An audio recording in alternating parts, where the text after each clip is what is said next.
Good morning, this is your Cherry Peak Ski Report for Saturday, March 19th, 2022. We have a mid-mountain base depth of 33 inches with no new snow in the past 24 hours. Roads to the mountain are bare and dry, and the skies are partly cloudy. Today's operational hours are 9 a.m. to 4 p.m. day skiing and 5 p.m. to 9 p.m. for night skiing. We'll be operating Gateway Triple Chairlift, Vista Triple Chairlift, and the Summit Lift. We'll also be operating the Magic Carpet. Tubing is closed for the season. Well, today's the day. Yes, it's another Cherry Peak event. It's our March Madness Giant Slalom. All divisions, including beginner, intermediate, and advanced groups. Sign up today. It's not too late. Go to skicpr.com to register now. It's a big day today, and it features our forerunner, yes, Peekaboo Street. Olympic gold medal winner will be skiing the course at 10 a.m. sharp this morning.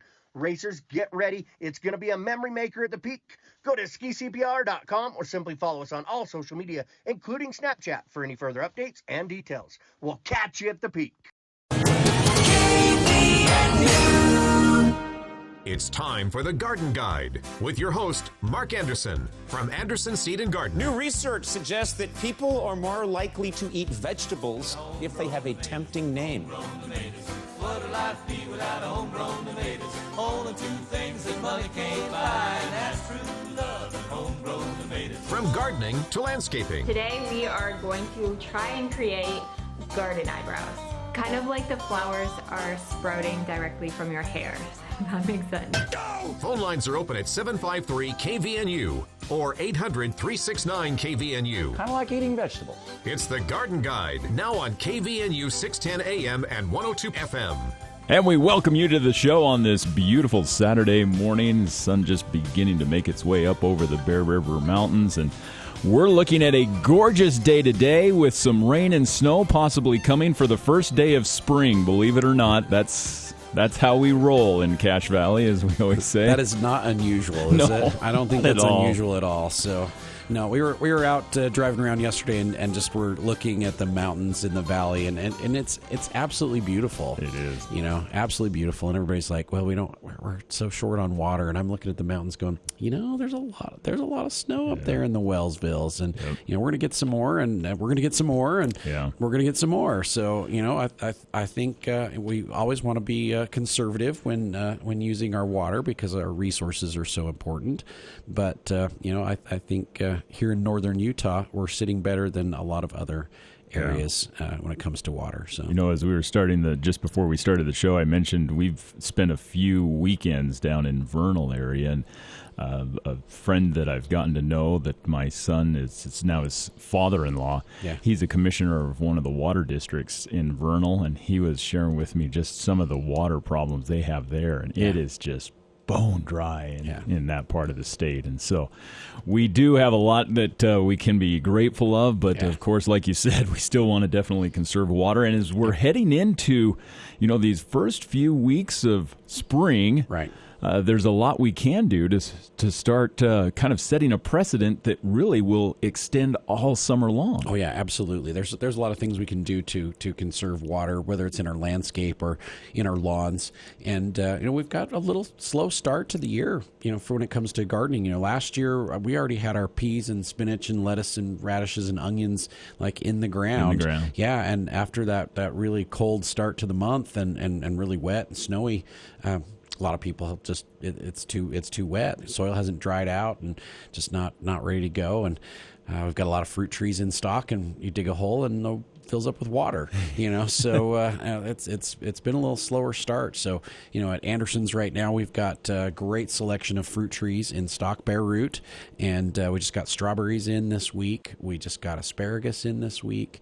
So a lot of things are starting to show up, but weather around the country has kind of slowed things down. So we're still waiting for raspberries.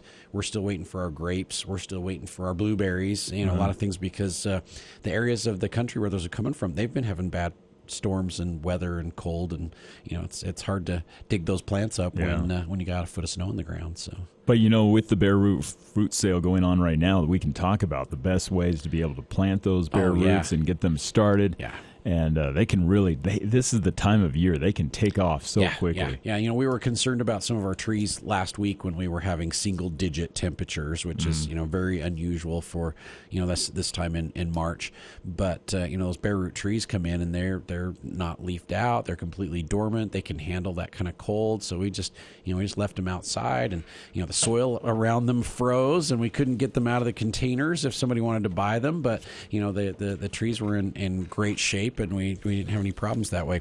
So not only are the trees here, but we've got potatoes and onion plants are in, onion sets are here, and it's time to get out there and plant your early crops. So spinach, peas, lettuce, radishes, onions, cabbage, cauliflower, broccoli, kale, those can all go outside. We've got pansies that can be planted right now. In fact, we'll be planting all the pansies on Center Street probably this coming week to try and get things looking good down there. Yeah, looking good. So the pansies can go out, primroses can go out.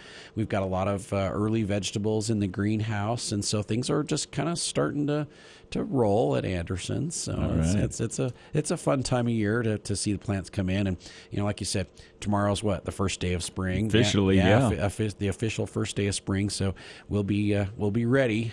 We'll be ready when the time comes. All right. Well, and we're taking your calls here during the Garden Guide with anything you want to talk about spring related, or as we're heading into the summer, whether it's bare roots or maybe how to prep the lawn, get the lawn started, because a lot of lawns coming out of dormancy. Pruning. A lot of people coming in asking about pruning and how to prune their trees. And we've been out pruning, and I spent a day with one of our crews and just really...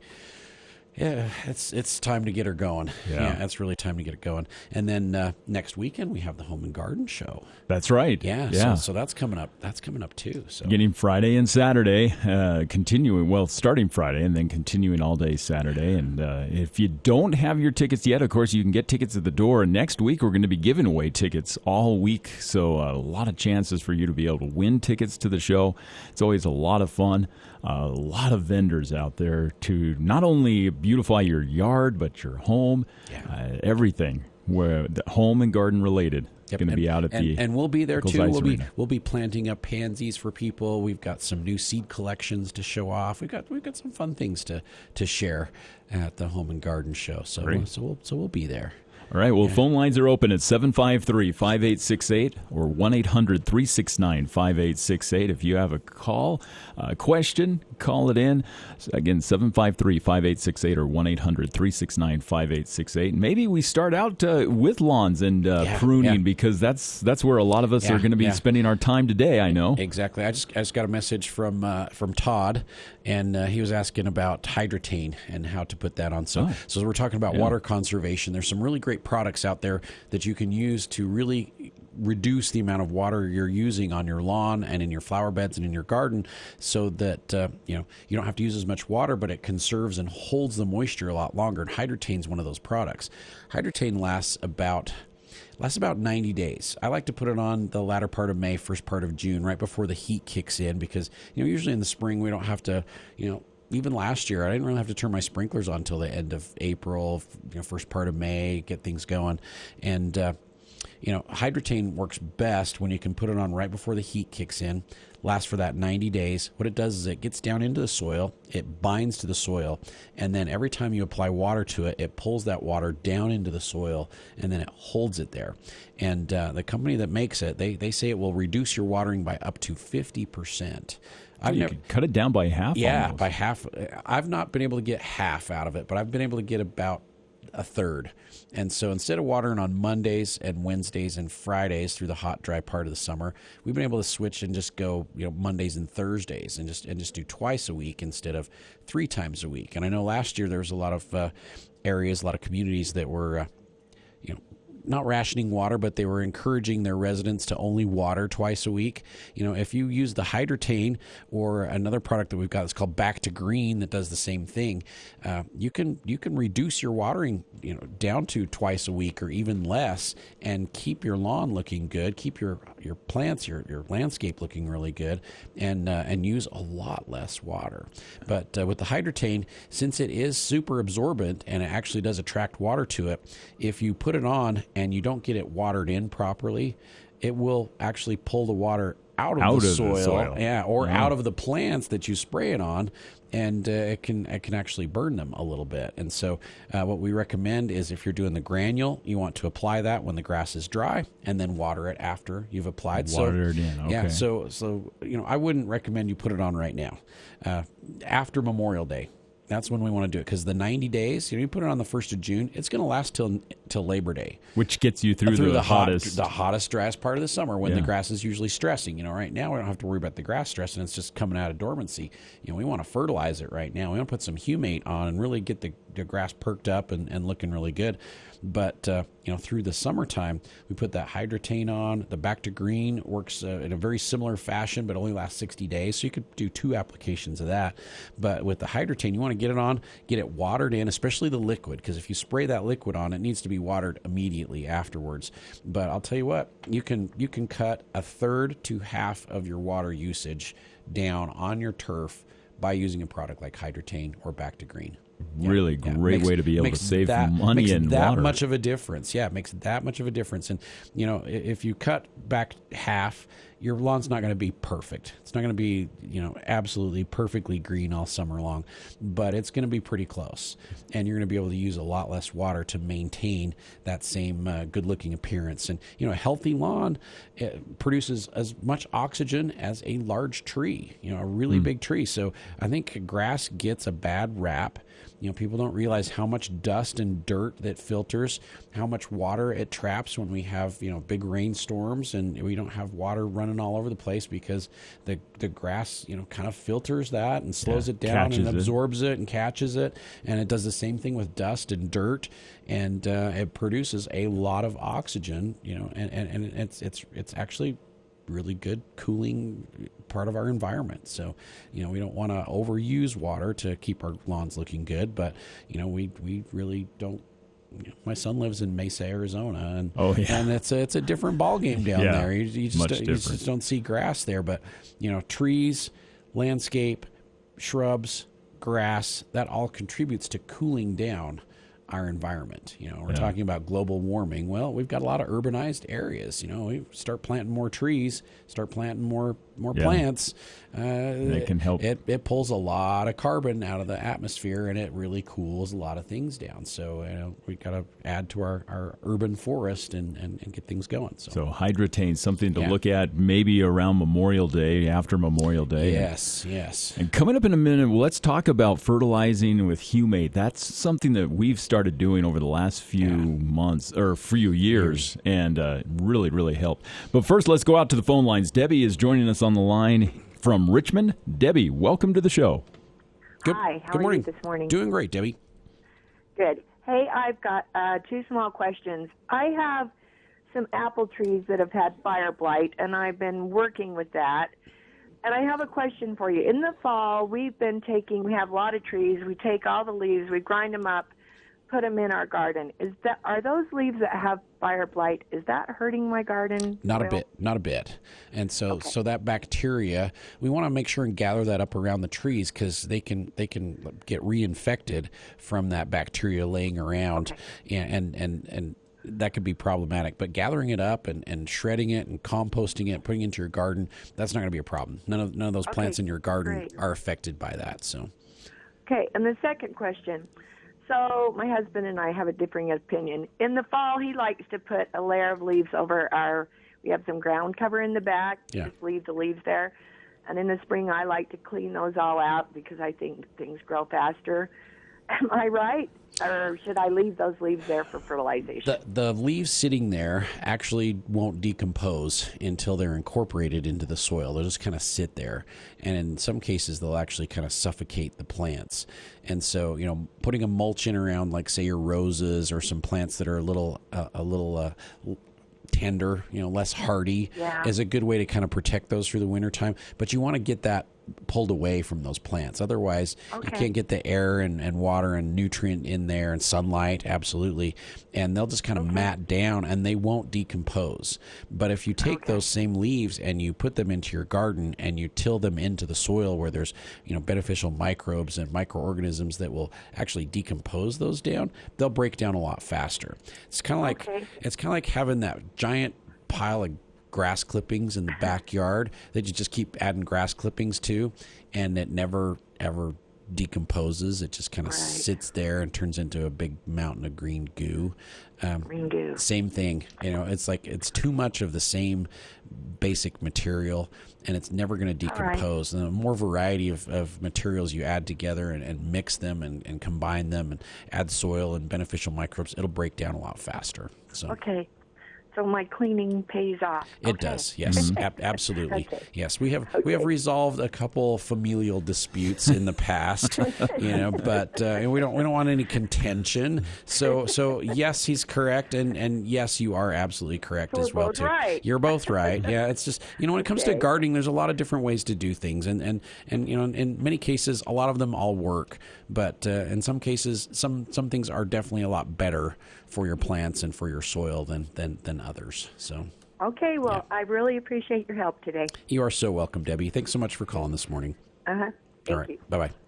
And that'll free up a phone line at 753-5868 or 1-800-369-5868 if you have a garden question or a couple question that has been a source of debate around the dinner table. We can take some of those as well. Yes, we can. And she mentioned fire blight too, Debbie did. And we could definitely talk fire blight control and how to prevent that as well too, because it has been problematic the last couple of years. Last year, not so bad, but the year before, really bad. There was fire blight everywhere. So we want to do some preventative measures as our trees are starting to wake up as well too. So okay. Well, we have Gordon hanging on the line. Gordon, welcome to the show this morning.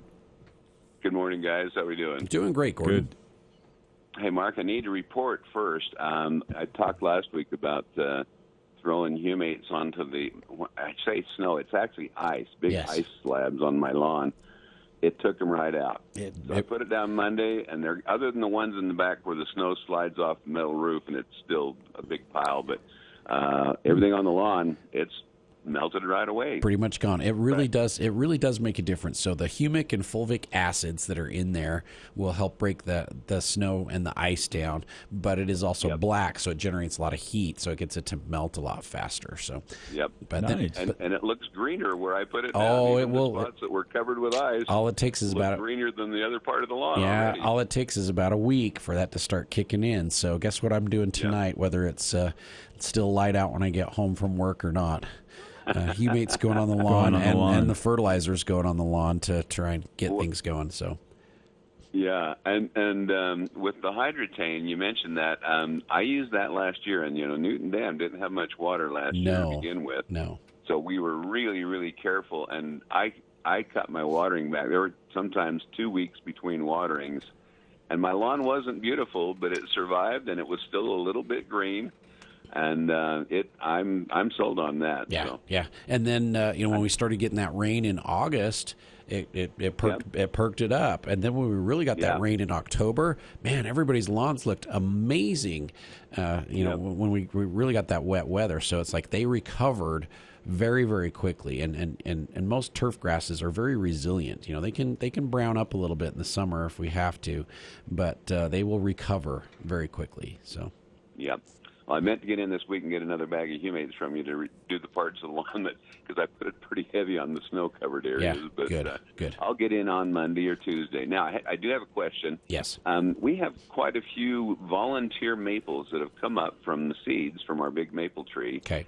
And I'd like to relocate those. Is now the best time to do that, or should I wait just a little bit longer till it's a little warmer? Do it before they start to come out of dormancy. So I would do it right away.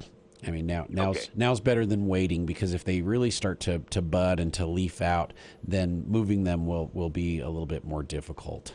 Where we've got like all of our bare root trees and bare root strawberries and stuff in, and they're very dormant. Now's the perfect time to get those transplanted. They can actually get the root system going and get a little bit established before the leaves start coming out. But you damage those root systems, and then plant those plants and they're leafing out at the same time, they're really going to struggle. So now. Okay. Yeah.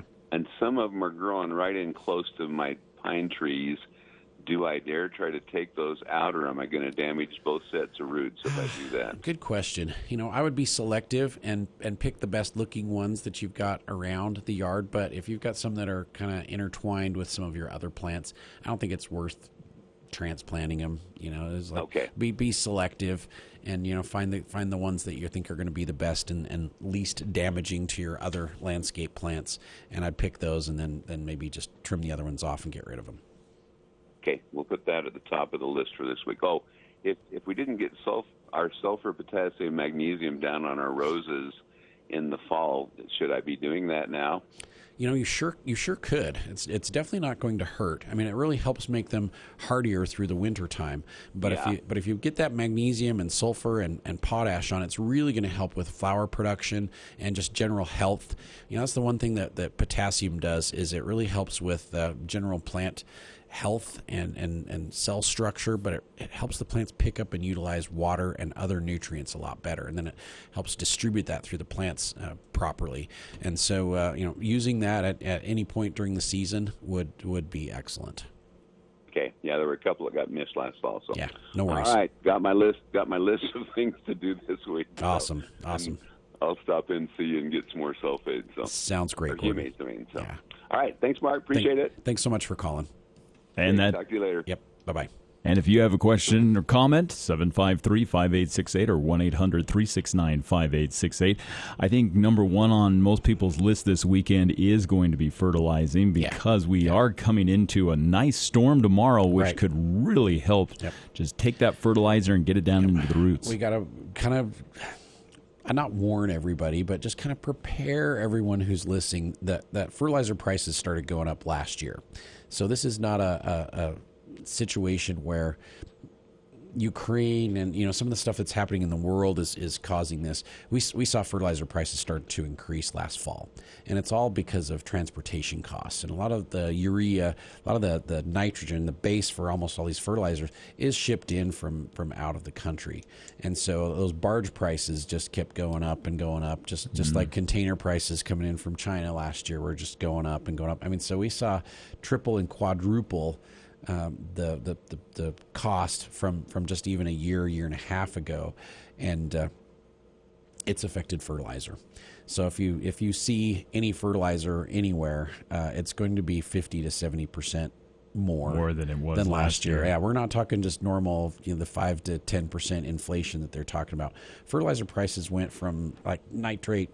Urea went from like $300 a ton to $900 a ton. Wow. Yeah, and so it changed very, very quickly.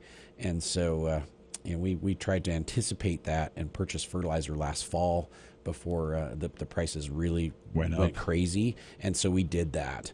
And so we've got a little bit better price than anybody else I've seen around the valley. But just be aware that if you're paying $30 a bag for triple 16 last year, it's going to be 45 to 50 or possibly even higher. Yeah, even higher. And so fertilizer prices are up. So we've got our lawn program kind of set up. It's very flexible. We can help you figure out what's going to be the best way to go. We definitely recommend you still fertilize your lawn this year. It's very important to keep your plants, healthy and fed. Do you like to be fed once every 3 months? Or once every other year. Yeah, exactly. just not going to work. No, most people don't like that, and the plants are kind of the same way. They want to be fed, but we can help you plan out your fertilization schedule this year, help you with the watering, help with that maintenance, but just be aware that fertilizers are definitely up. Yeah. So one of the questions I know you get all the time in the store, because someone walks up to all of the different fertilizers that you have and they say, okay, but which one? Because there's so many, there's so many different 16, ones. 16, 16, Yep, or... Yep. And you've got, a wide variety of plant needs, and so it really depends on what plant we're trying to apply it to. So if we are fertilizing lawns, lawns tend to like a lot more nitrogen. They don't need as much potassium or phosphorus, in that NPK analysis. And so, good lawn fertilizer has a higher nitrogen and just a little bit of phosphate, and it could be a little bit higher potassium if you want to maintain less water usage. So I like the 23-316 throughout the summer for less water, but it's got a slow release nitrogen in there that's going to break down over 10 weeks. So basically you could get away with fertilizing 3 times a year with that 23-316 because it's got such a long duration. And so that's what I'll probably be putting on my lawn tonight with some humate to really get things looking good. If you're thinking about putting a pre-emergent on, which crabgrass prevention, spurge prevention, foxtail, goosegrass, it's going to work on all these other weeds. It's going to prevent those from coming up. It's a little bit early. Our lawn program starts at St. Patrick's Day, which was this week, and goes until about Easter for our first application. So that's a great time to put that fertilizer on. But you're better off waiting a little bit if you're going to use a weed preventer, because that weed preventer lasts about 2 to 3 months. And if you get it on too early, it's going to be wearing off when a lot of those weeds are germinating in late May and even into early June. Now, if the soil temperature stays really cold, and they're kind of talking about a cooler than normal spring this year, which would not be bad. It's going to slow our water, our runoff down. But if that's the case, it slows the weed germination down as well, too. And those weeds that germinate in your lawn don't germinate until about the 10th to the 20th of May. And so you put your pre-emergent on the 15th of March, the 15th of May, it's starting to wear off. Yeah, it's starting to wear out. And so we recommend that you wait till the 1st through the 15th of April to put your pre-emergent on, so that your pre-emergent will be at peak effectiveness later on when those weeds are germinating. When those weeds are germinating. So if you put it on the 15th of April, it's not going to be too late to put that on, because your crabgrass won't germinate until May anyway. Not even started. It's not even started. Yeah. And so you put that on a little bit later, then that's going to continue to prevent weeds from coming up until about the middle of June or even later, and so you get much more control out of preventing those weeds by holding off on that. And so really your ultimate application, if you're going to put a pre-emergent down, is to put your humate down right now.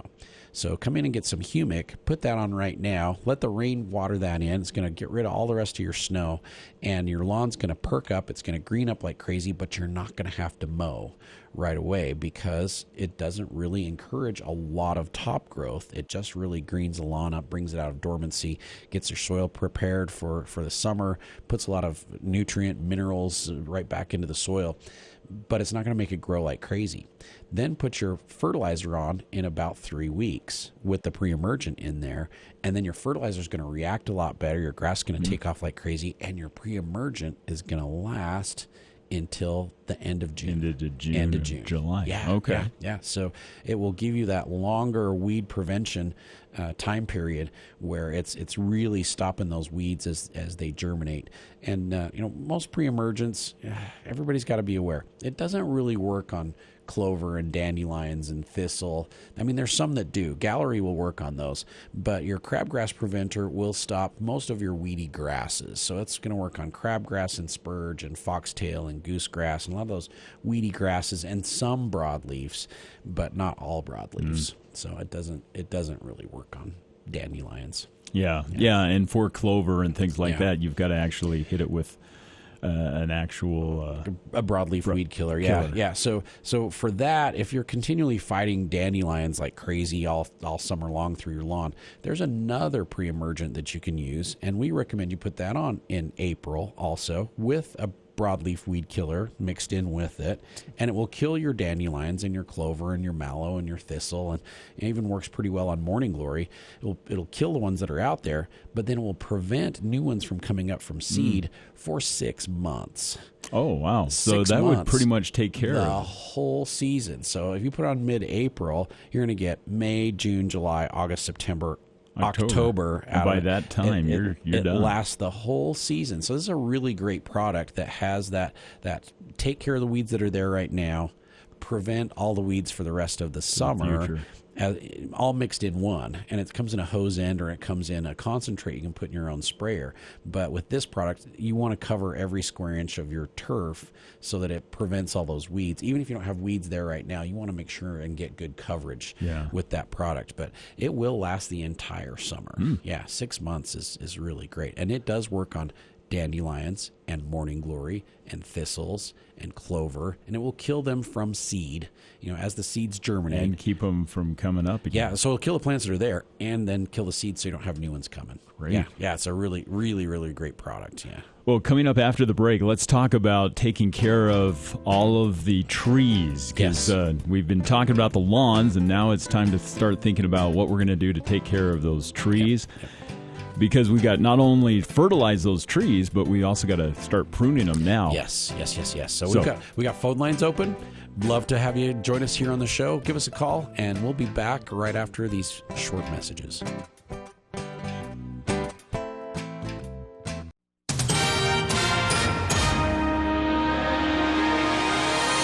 With your KVNU News update, I'm Will Feelright. The news this hour is brought to you by Roof Rescue. City officials have announced that green waste pickup will begin for Cache County residents on Monday. Crews from the Logan City Environmental Department will begin making curbside collections from residents' green waste cans on that day, according to city spokeswoman Emily Malik. Now, green waste drop sites in the cities will be set up for multiple cities throughout the county, also beginning on Monday. City officials are also advising residents not to overfill their green waste cans at the curbside or the dumpsters at drop sites, or to place materials on the ground beside those containers. The landfill, meanwhile, is located at 2nd North and 1400 West in Logan, and green waste facilities are open there and can always accept donations. Legislation eliminating drop boxes and similar drop-off locations for absentee ballots in Idaho will not get a hearing in the Senate and is now dead. Republican Senator Patty Ann Lodge said on Friday that she had received thousands of emails opposing the legislation. She chairs the Senate State Affairs Committee, where the bill was sent after making it through the House on a 37-33 vote earlier this month. Lodge says that she has heard from those with disabilities, the elderly, and people with children who can't wait in line and want to continue to use ballot drop-off boxes. Backers of the bill said that drop boxes are susceptible to theft and also arson. Well, looking at a mixed weather forecast is we're going to enjoy some really nice weather to begin the weekend, but then rain and snow as we usher in spring officially on Sunday. Looks like the storm, though, is only going to last through the day, and we'll see a mix of sun and clouds beginning again on Monday. Get more on these and other stories at CacheValleyDaily.com. I'm Will Feelright for KVNU News. From ABC Sports. Hi, everybody. I'm Todd Ant. Basketball Hall of Famer and Duke head coach Mike Krzyzewski's last dance in the NCAA tournament got off on the right foot. Williams, little backdoor pass to Banchero. Count it, and he got fouled on the play. The call on Westwood won. All 5 Blue Devil starters finished with double-figure scoring, led by freshman Paulo Banchero, 17 points. 2-seed Duke coasted to a 78-61 opening round win over Cal State Fullerton. Looking to avoid another early exit in the big dance, 4th seed Illinois was pushed to the brink by 13th seed Chattanooga. To tie the game, 48.9 in the air, no good. Rebound, Coburn, put back, Illinois' first lead. On Westwood 1, Kofi Coburn finished with a double-double, 17 and 13 rebounds. The Illini staved off the Mocs 54-53. Illinois will face Houston in the second round tomorrow. This is ABC Sport. The Garden Guide with Mark Anderson from Anderson Seed and Garden on News Talk KVNU, 610 AM and 102.1 FM.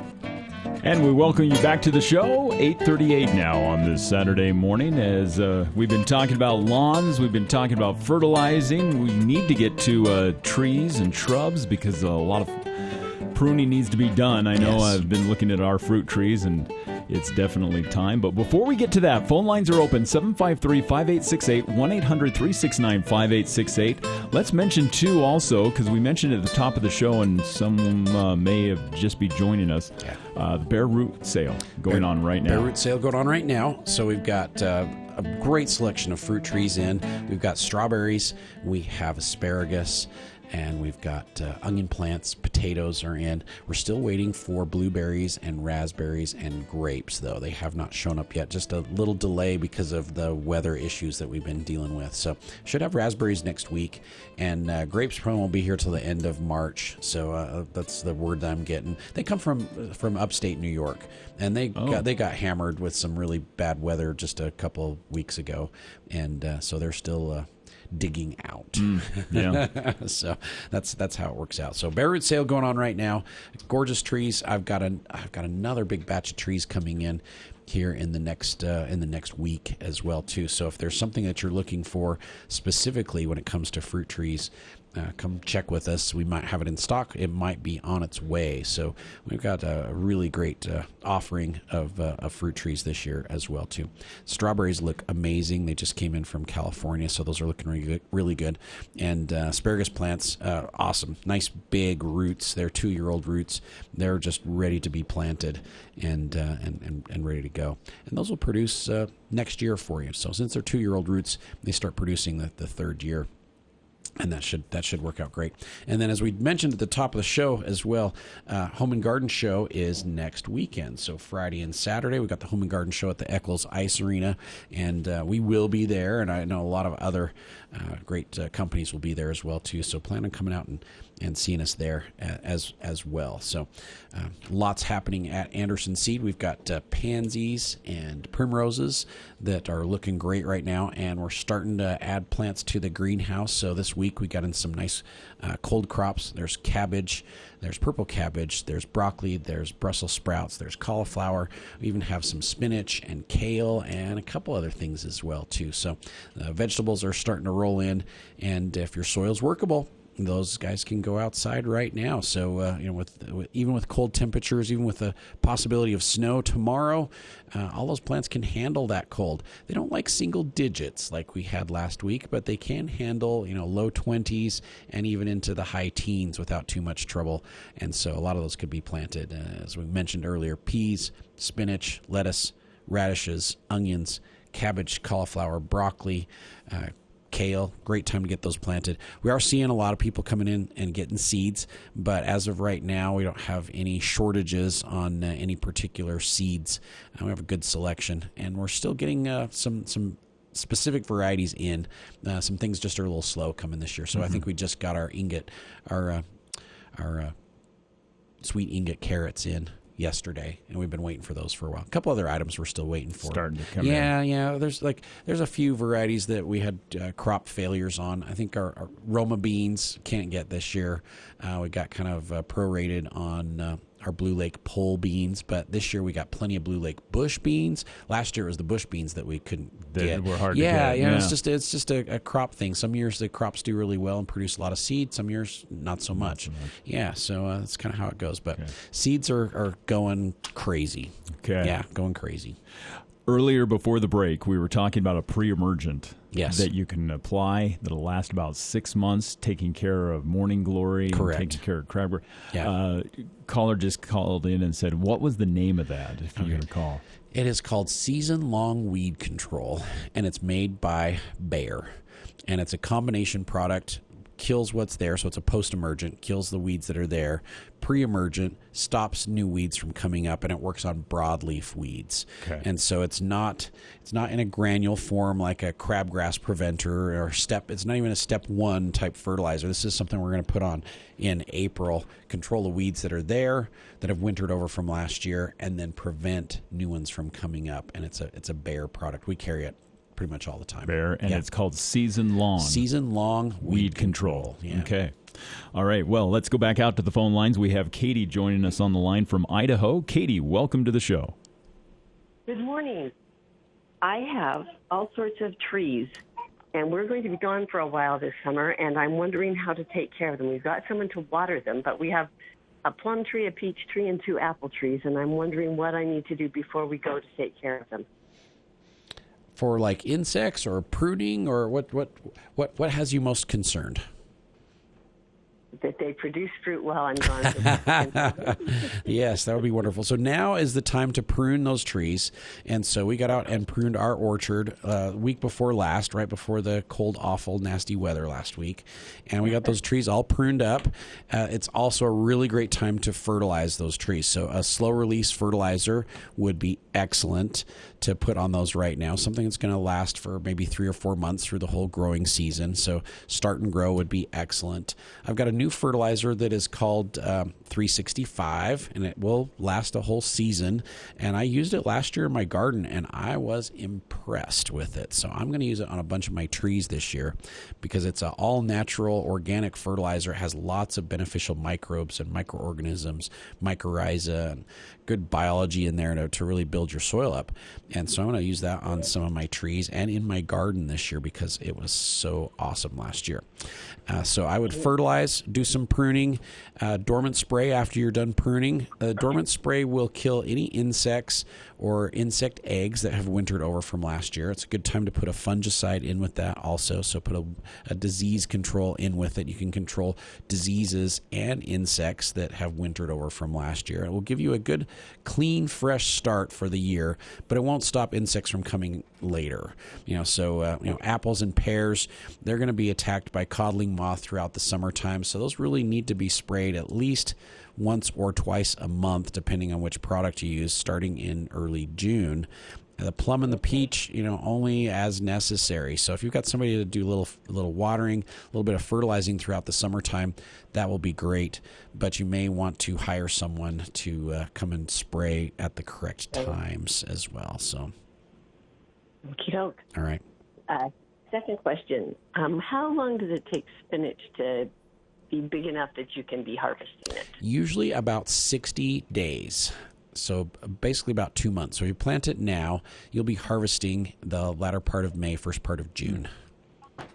Okay. Yeah. By the time it germinates, you put it in now, it's going to come up 1st of April. So, 1st of May, 1st of June would be pretty appropriate. So, okay. All right. All right. Thanks for your help. Appreciate You are it. so welcome. Good luck with your trees this year, Katie. And the spinach. Yes, and the spinach as well, too. Yeah. All right. Have a good one. Bye-bye. Phone lines are open at 753-5868, 1-800-369-5868. I've got a couple other callers who have called in just with some questions. But first, let's go out to Greg, who's joining us on the line from Logan. Greg, welcome to the show. Yeah, Mark, love the show. Thank you. That hydro stuff that you put on the lawn, I'm a little concerned because my fruit trees are in my lawn. Yes. So can I water it less, or am I going to be in trouble with my trees? You know what? Those trees will be more than happy with the hydrotane because it's going to do the same thing for the root system of the trees. So it's going to absorb and hold that moisture a lot longer. And for the most part, the trees actually can handle a lot less water than what you end up giving your lawn in the first place.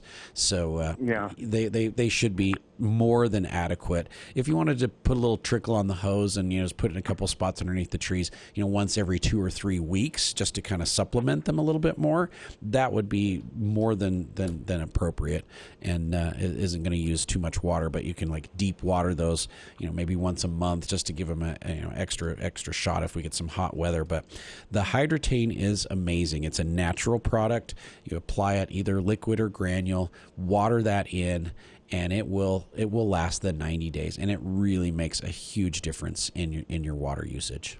So. And you were saying put that down on May? Was it? End of May, 1st of June. So since you get those 90 days, we usually wait until the heat really kicks in, and that's usually the 1st of June, and then you get 90 days of water conservation out of it, and that will get you to Labor Day essentially. And then things are starting to cool down at that point. It's mid-September, the storms start rolling in, we get some extra moisture and things cool down, and at that point the grass is going to do wonderfully on a lot less water to begin with. But through the summertime, seriously, instead of going Monday, Wednesdays, and Fridays on watering, we can cut that down to twice a week and keep our lawn looking as nice as it did with the 3 applications. One other quick question, and it's do you actually carry elderberries? We actually have elderberries, and they will be here, I'm hoping, the end of next week. So like I said, some of our bare root plants are a little slow coming in this year, just because of weather-related issues around the country. And so our elderberries come in from New York. And New York had some really big storms in late February, early March, and it's really slowed down their ability to send stuff out. So they should be coming here anytime soon. I've got 3 different kinds of elderberries. See, I used to pick them up the canyon, but everybody else started realizing they're up the Yeah, I know. Isn't that The rude? secret got It's out. like so rude. Everybody comes and does the stuff that we used to do when nobody was around. So, yeah. Well, thank you. You're so welcome. Thanks for calling this morning, Greg. Now, we had a caller call in who was asking about raspberries and best time to be when to start applying Cazaron. Yes. How to do that if we want to clear out those leaves that we piled around the raspberries going into winter. What would be your suggestion there? I would get those get the mulch pulled back from the raspberries right now, and before the new growth starts to come up is when you want to get your Cazaron applied. So for those listeners that aren't aware of what Cazaron is a pre-emergent, but it's also post-emergent for weeds that have already started to grow. It will kill those weeds that are there and prevent new ones from coming up, and it lasts 6 months also. And it's wonderful for using in raspberries and grapes and blackberries. You can use it around trees. You can use it around shrubs. It won't bother those at all, but it basically kills everything else. So if you get it in your perennial flower bed or around your bulbs or in around your pansies or in your vegetable garden, it's going to kill all that stuff. It kills existing weeds or other plants and prevents new ones from coming up. So it's going to damage those, but it won't hurt anything that's woody or has a cane to it. So like it won't bother roses because they're canes. It won't bother raspberries because they're canes. And it won't bother like evergreen shrubs or deciduous shrubs or trees because they have bark on them, but it kills everything else. And so the Cazaron works amazingly well in raspberries. You can put it on once and it basically stops all the weeds from coming up for the rest of the season and kills a lot of the stuff that's there already. Works great on morning glory. And you need to get it on before the new growth comes up. Otherwise, you have to wait until the new growth starts to go a little woody. So when the new growth comes up and the canes really start to turn brown, then you can use the Cazaron through the summertime. But if you don't get it on early enough, you can damage that new growth. Yeah, when those new shooters start coming up. Yep, exactly. Okay. Yeah. Phone lines are open at 753-5868, 1-800-369-5868. Still time for several calls. We have Janet joining us on the line from Franklin. Janet, welcome to the show. Hi, how are you guys? Doing great, Janet. Good, and I'm so glad you're back on the radio. Oh, thank you so much. I appreciate that.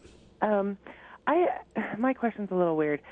We had such a gorgeous, fabulous fall last fall. Yes. It was so long. My trees, everything started to bloom again. I had lilacs that actually had leaves coming out. I had my prize cherry tree that I love, was the buds were all swelling, and I just, am I going to lose that? I just didn't know what that was going to do to everything. It will be interesting to see. When I was out pruning 2 weeks ago, I had some buds that were kind of swelling on the cherries a little bit as well too, but they haven't popped open, and the trees are very resilient. You know, you can have some new growth that comes out that can get damaged, and then they'll put more growth out. So what I would make sure and do is fertilize those. You know, right now is a really great time to fertilize those trees. Make sure they have plenty of nutrition to put out some nice new growth.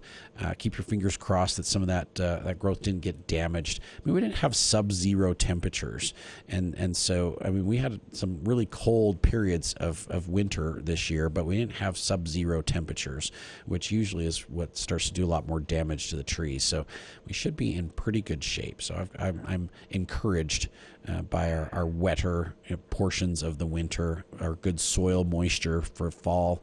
You know, we had great storms through October, so we had like really good soil moisture content, which is going to help a bunch. But I would definitely fertilize. Get them okay, and just say we did have sub-zero temperatures because I live where it did go. You're in the frozen north, a little bit colder. That's true. Yeah, a little bit colder. Yeah, but it didn't do it till later. Yeah. Much later in winter, Mm-hmm. and so. Yeah. It wasn't like it was warm, and then sub-zero. Yep. It was... What I would do is get out there and do a little bit of pruning. And as you prune some of that growth off, you'll be able to see green tissue underneath there. Some of the buds that really look like they wanted to open, some of those may have been damaged, but the tree will put out new buds. And so you should be in great shape. But do some pruning, take some of that excess growth off. That's going to conserve some energy for the tree to push into other directions. And so, a good... Okay. A little bit and more what aggressive. What kind of fertilizer would you suggest? Slow release nitrogen. So with some micros. So like Start and Grow from Fertilome is awesome. It's a 3 to 4 month slow release fertilizer with a lot of micronutrients, and that would be excellent for those. I've got a fruit tree food that's great also, and I'm really excited to use the 365 on some of my trees. I really think it will make a big difference. My garden was like out of control last year on the plants that I used that fertilizer on. So. Awesome. Yeah. Okay, All great. right. Thank you so much. You're welcome. Have a great weekend, Janet. You too. All right, thanks. Okay. Bye. Bye. Okay, so that leaves us with about 5 minutes left. We have time for maybe one more call at 753-5868 or 1-800-369-5868. And let's talk about pruning a little bit because we haven't gotten to that, and this is definitely a weekend to tackle. It is. We just had a class at Anderson's this week that J.D. Gunnell from the USU Extension came and taught a pruning class. We're hoping to do one next weekend also for the Home and Garden Show. So we'll see how that works out. We got to double check schedules and see if that'll work.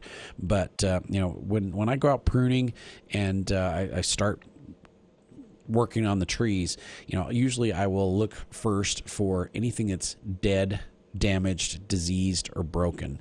And we had a lot of breakage and a lot of damage from that snowstorm in October. Yeah, so a lot of people are seeing damage now that they didn't notice in the fall when that happened. And so this is a good time to get in there and clean some of that out. And you really got to look at some of the bigger branches. That's what I look for first. I don't start looking at the little stuff until after I've eliminated the big things, because I can save you a lot of work. If you spend 10 minutes doing detail work on one branch and then realize it's got a giant split in it, you got to take the whole thing out. You got to take the whole thing out anyway. You just wasted 10 minutes of your pruning time. And so we definitely want to look for branches that are weak, really open crotches of the branches, really sharp angles, really tight angles. Those are weaker branches, and they're going to be more susceptible to snow and to wind damage that we get in the spring and also in the fall. And so we want to look for good, strong 50 to 45 degree angles. Those are going to be your strongest branches. Eliminate some of the weak stuff, and then start taking out things that are crossing over or rubbing up against each other or look like they're going to grow this year and cross over each other. Start eliminating some of that growth to open the trees up to allow sunlight and air and water to get in there and not cause problems. And so that's really a great place to start. Then start taking out all the water sprouts, all the shoots that are just like coming off the lateral branches that are just like going straight up. Those are goners. They're unproductive growth. So those need to come out first. And then we start getting into the tree and looking at, which way is this branch growing? I would prefer it to go this other direction. And really by doing your detailed pruning, you're telling the tree which way you want it to grow. So we're going to do some thinning cuts to thin some of the branches out so it's not quite so thick and we don't have, branches growing right over the top of each other.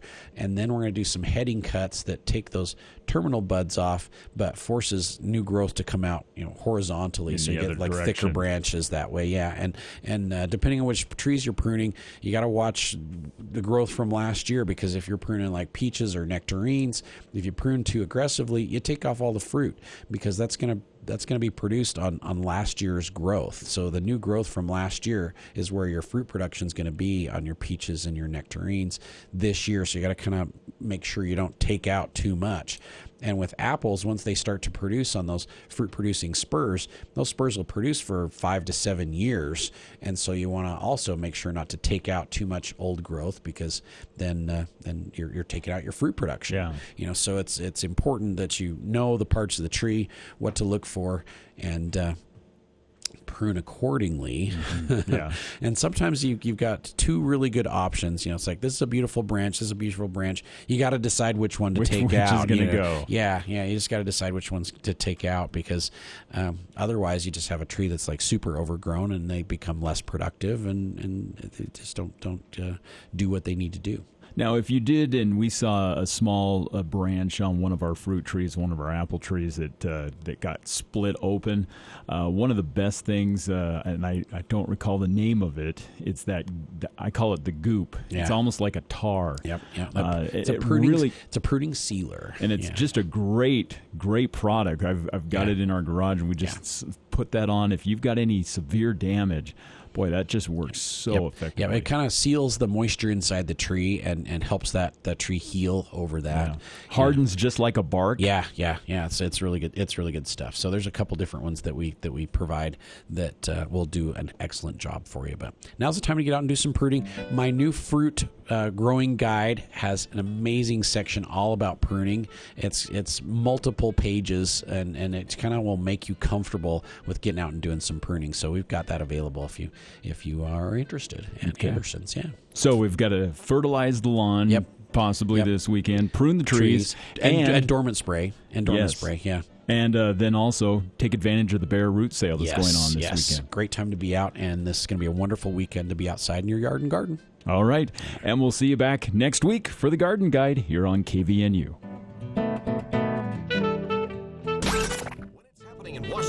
When it's happening on Wall Street. That's the reason why we're going to continue, because I believe there is a cause here. News Talk KVNU.